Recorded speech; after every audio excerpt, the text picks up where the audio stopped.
Hi friends, welcome back to our channel. మనం ఈరోజు విభూతికి ఉన్న మహిమ గురించి ఈ వీడియోలో తెలుసుకుందాం. కైలాసం నుండి శంకరుడు బ్రాహ్మణుడి వేషంలో ఒకనాడు రాముడి వద్దకు వచ్చాడు.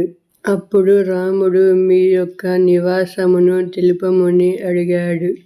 నా పేరు శంభుడు, నేను కైలాసం నుండి వచ్చాను అని రాముడికి చెప్పాడు.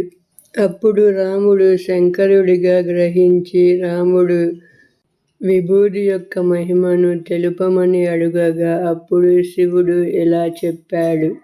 రామ, భస్మ మహత్యమును చెప్పుటకు బ్రహ్మాదులకు కూడా సఖ్యము కాదు. బట్ట మీద చారలను అగ్ని కాల్చినట్లు మన నుదుట బ్రహ్మ వ్రాసిన వ్రాతలను కూడా తుడిచివేయగలిగే శక్తి భస్మమునకు ఉన్నది.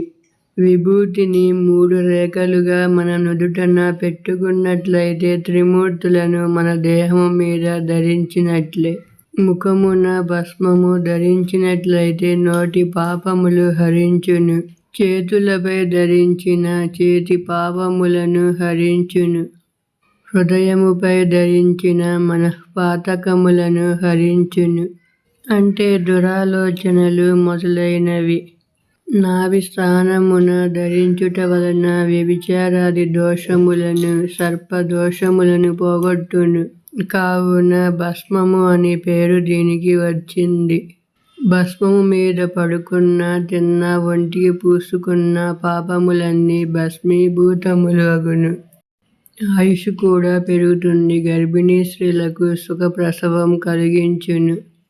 సర్ప వృశ్చికాది దోషములను హరించును.